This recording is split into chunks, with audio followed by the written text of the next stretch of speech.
Ji.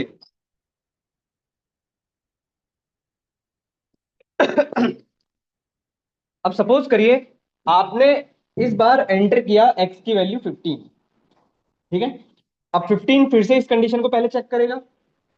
15 mod 3 equal to 0। 15 को 3 से divide करने पर रिमाइंडर कितना आएगा? 0 आएगा। 0 इक्वल टू 0, कंडीशन ट्रू। और अगर कंडीशन ट्रू है तो क्या प्रिंट हो जाएगा? आना क्या चाहिए था? इस बार हो गया गलत यहाँ पे। यही इस क्वेश्चन की मिस्टेक थी।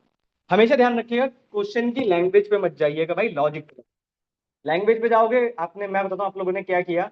आप लोगों ने इसकी लैंग्वेज पढ़ी और उसी के हिसाब से लिखना भी स्टार्ट कर दिया। ऐसे नहीं करना, लॉजिक सोचो। तो आपको क्या करना पड़ेगा, पहले आपको ये चेक करना पड़ेगा। और यहाँ पे फिर कुछ ऐसे चलेगा। अब रन करते हैं। अब अगर मैं देखो कोई नंबर देता हूं, मान लो 12 देता हूं, तो क्या प्रिंट होगा फिर? अब अगर मैं 15 देता हूं या चलो 30 दे देते हैं, क्या प्रिंट होगा फिर? बस। आपने कोई नंबर दिया, मान लो 10। बस। आपने दिया 29। ठीक है। अब आप बड़े से बड़ा नंबर दे दो, आपको खुद ही पता चल जाएगा। जैसे अगर मैं कोई नंबर लिख दूं, ठीक है, कुछ ऐसा नंबर मैंने लिख दिया, मुझे नहीं पता ये नंबर 3 से डिविजिबल है या 5 से है, पर जब मैं इसको रन करूं तो मुझे मिला 5, बज मिला। तो इसका मतलब क्या हुआ कि ये नंबर 5 से डिविजिबल है, 3 से डिविजिबल नहीं। समझ पा रहे हो इस चीज को? ये समझाना है, समझ में आ गया?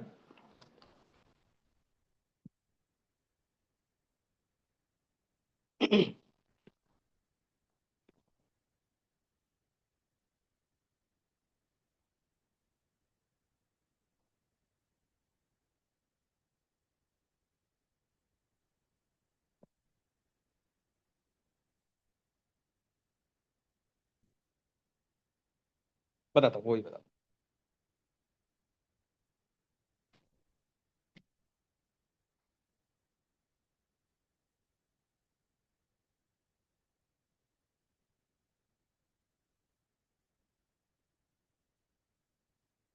अच्छा, कोई रीजन बताएगा कि हम लोगों ने डिविजिबल की बात की थी, तो हमने मॉड ही क्यों यूज किया, हमने ये क्यों यूज नहीं किया? तो बताओ। बिल्कुल। कोई भी नंबर डिविजिबल तब होता है जब उसका रिमाइंडर 0 आता है।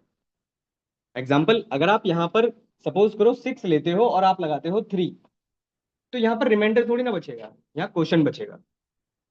ठीक है। तो कभी भी आप क्वेश्चन से चेक नहीं करते कि वो नंबर डिविजिबल है या नहीं है, हमेशा उसके रिमाइंडर से चेक किया जाता है। क्लियर? Next question. आओ, करिए जरा एक नेक्स्ट क्वेश्चन।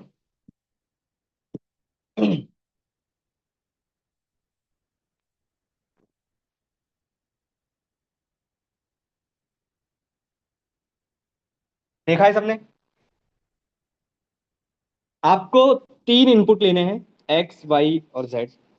अगर ट्राइंगल की तीनों साइड इक्वल होती हैं तो कौन सा ट्राइंगल होता है? Equilateral triangle. अगर ट्राइंगल की कोई भी दो साइड इक्वल होती हैं, आइसोस्केलस। और अगर एक भी साइड इक्वल नहीं होती तो इसके। बस आपको यही पता करना है। करिए। आपको 3 इनपुट लेने हैं यूजर से। अगर तीनों वैल्यू इक्वल होती है तो आपको प्रिंट करना है इक्विलेटरल ट्राइंगल। अगर कोई भी दो इक्वल होती है तो आइसोस्केलस। और अगर एक भी इक्वल नहीं होती है तो इसके लिए। करिए जरा ट्राई। क्वेश्चन में लिख देता हूं। क्वेश्चन में लिख देता हूं आप लोगों के लिए। Question number 3, right a programme. ये चलो चलो, इसे होमवर्क में करना छोड़ दो, इसको होमवर्क में करना। एक दूसरा क्वेश्चन लिख रहा हूं, वो करो। इसको होमवर्क में करना। मैं होमवर्क वाला क्वेश्चन लिख देता हूं। Write a program to print equilateral triangle, isosceles triangle और स्केलन ट्राइंगल। ठीक है।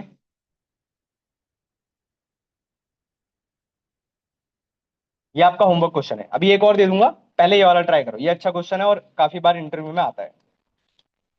Write a program to check a string is palindrome और नॉट।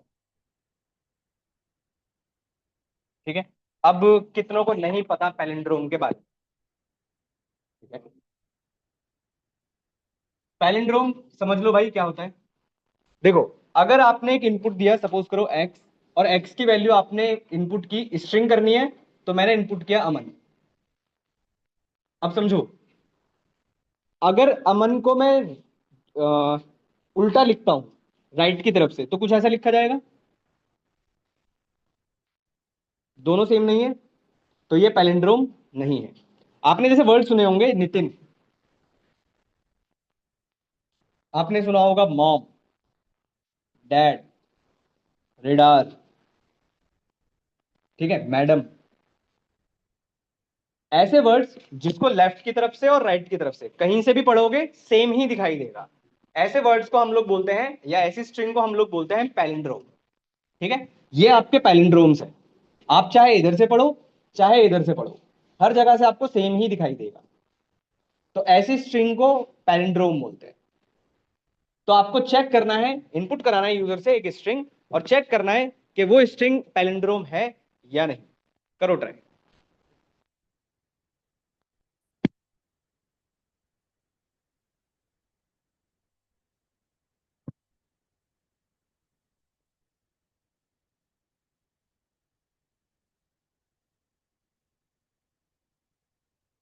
हिंट दे देता हूं चलो इसके लिए। स्ट्रिंग में रिवर्स वाला कॉन्सेप्ट याद है? कोलन कोलन -1, बस वही यूज होगा इसके अंदर, और कुछ नहीं है। करो। कल कराया, कल भी कराया था शायद, रिवाइज करवाया था। कोलन कोलन -1, करिए।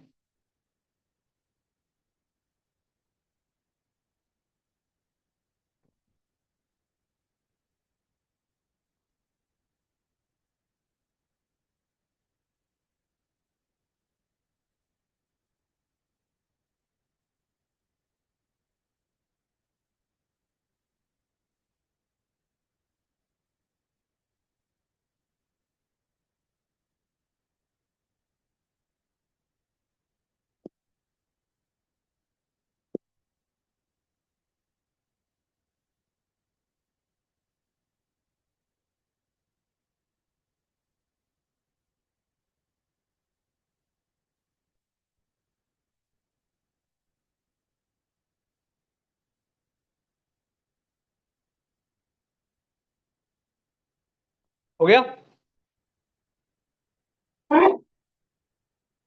हो गया। इस क्वेश्चन में इतना टाइम क्यों लग गया भाई? तो मैंने वही बता दिया लॉजिक।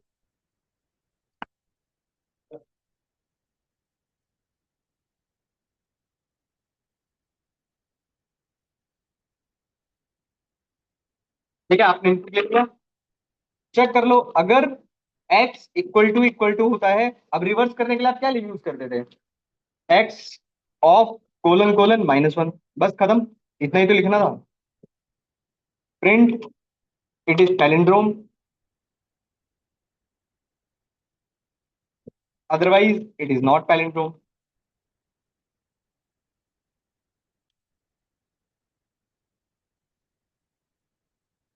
बस इतना ही तो करना था इसमें। रन करा लो, चेक कर लो। आपने दिया नितिन, इट इज पैलिंड्रोम। आपने दिया Aman, it is not palindrome.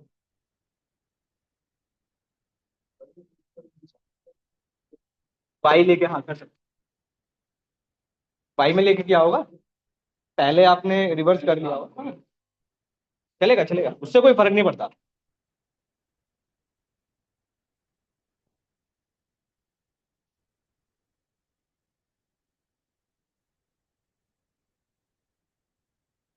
Next question लिखिए।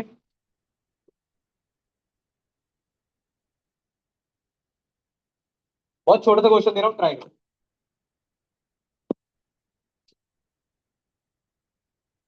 Right a program to check a number is positive और नॉट। बहुत छोटा सा क्वेश्चन है। Write a program to check a number is positive or not.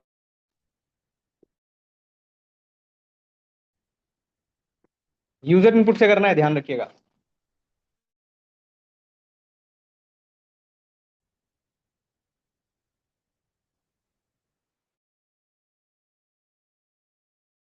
Question है।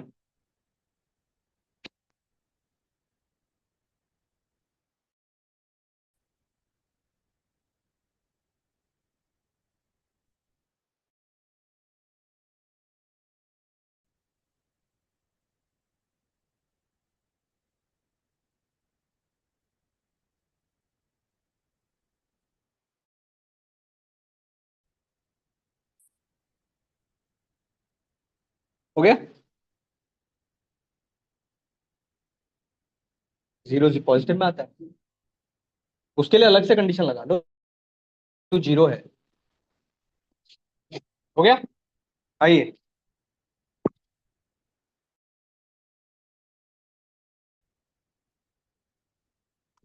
Write a program, a number is positive. ठीक है, तो आप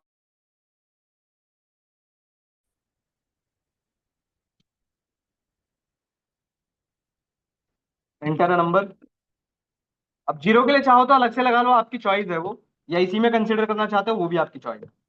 ठीक है, आपने कहा अगर एक्स की वैल्यू ग्रेटर देन जीरो होती है, तो simple, x is positive, else print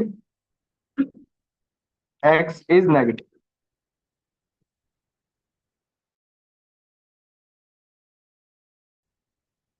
ठीक है, बस इतना ही। आपने दिया 40, 30, 40 कुछ भी दे दो। ठीक है, पॉजिटिव है। आपने दिया -7। ठीक है, नहीं, जीरो के लिए आपकी चॉइस है एल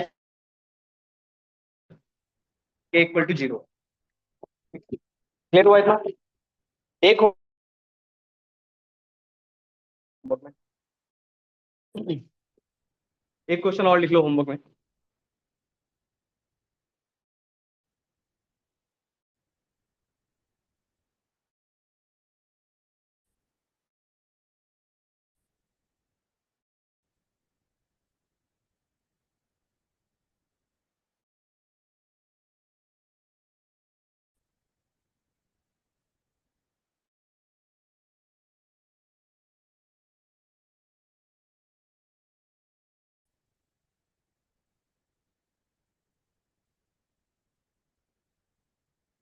ठीक है, क्वेश्चन समझ में आ गया होगा क्या कर रहे हैं?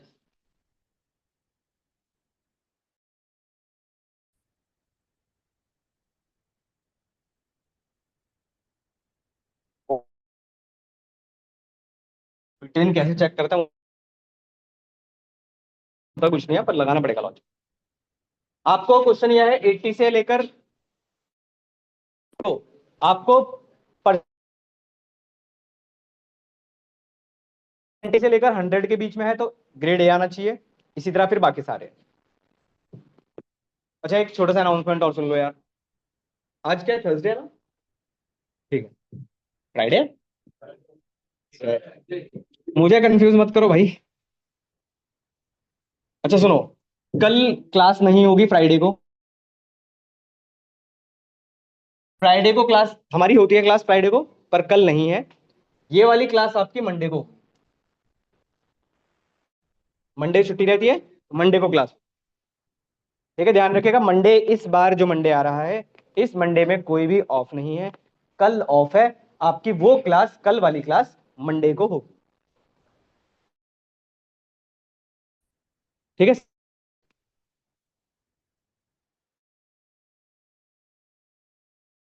और ऑनलाइन जितने भी लोग हैं भाई, आप लोग अटेंडेंस नहीं लगाते हो, अटेंडेंस लगाया करिए आप लोग, जितने लोग ऑनलाइन है।